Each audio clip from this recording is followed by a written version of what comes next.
Well, welcome to the 700 Club. Reaction has been fast and furious against the International Criminal Court's move to get arrest warrants for the leaders of Israel and Hamas. The president of Israel says it will only encourage more terrorism. Prime Minister Benjamin Netanyahu remains steadfast. Nothing will stop Israel from carrying out the war against Hamas. Julie Stahl brings us the story from Jerusalem. Prime Minister Benjamin Netanyahu called the decision a moral outrage of historic proportions that would cast an everlasting mark of shame on the International Court.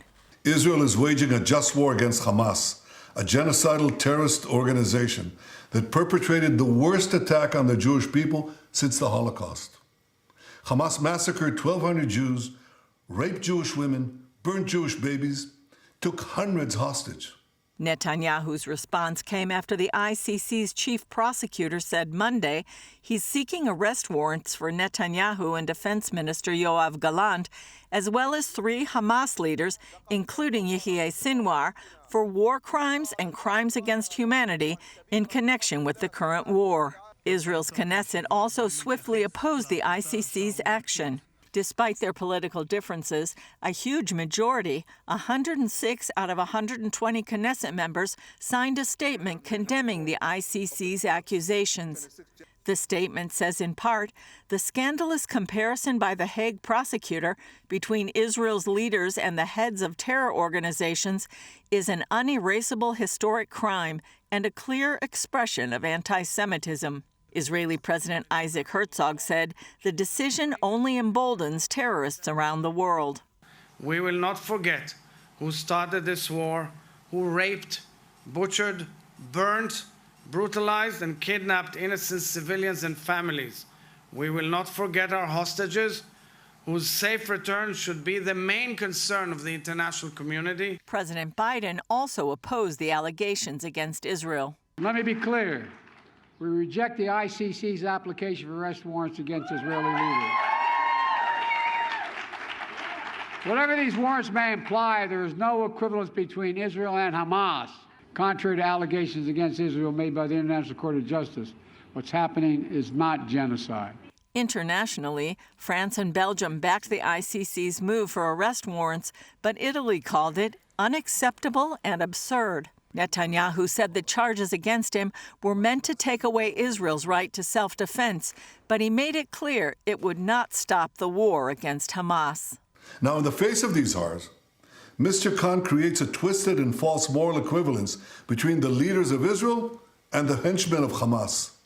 This is like creating a moral equivalence after September 11th between President Bush and Osama bin Laden, or during World War II between FDR and Hitler.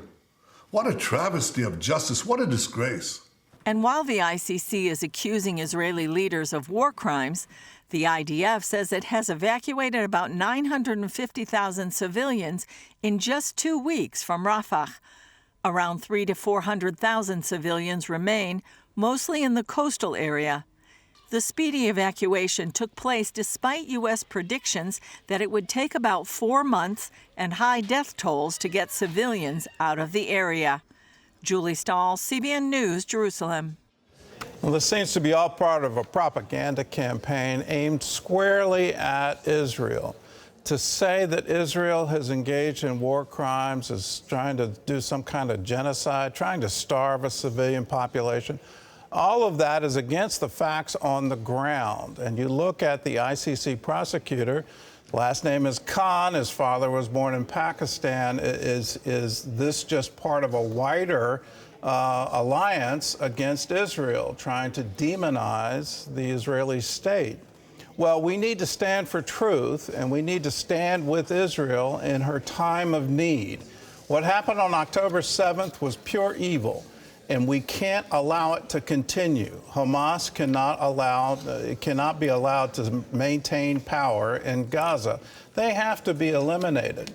You look at what Israel is doing to protect the civilian population, what the IDF is, their rules of engagement, what they're trying to do to save civilian lives, the evacuation of more than 1 million people so quickly from Rafah, that the last stronghold of Hamas.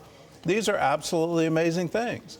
And to say that somehow Israel is using starvation as a tool, again, it's against the facts. There was a survey done by Stanford University prior to October 7th that showed food insecurity rampant throughout Gaza because Hamas was diverting all the humanitarian aid into instruments of war to attack Israel. Let's understand the facts on the ground and make sure that we stand with them.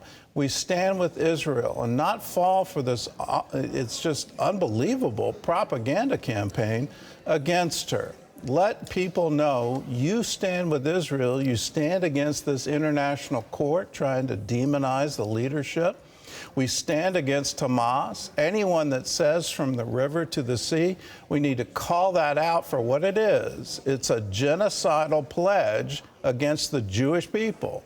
That shouldn't be ever uttered on our college campuses. It shouldn't be ever part of the political conversation. Under international law, Israel has a right to exist. The Jewish people have a right to self-determination. Israel has a right to defend itself, and we all need to stand with her.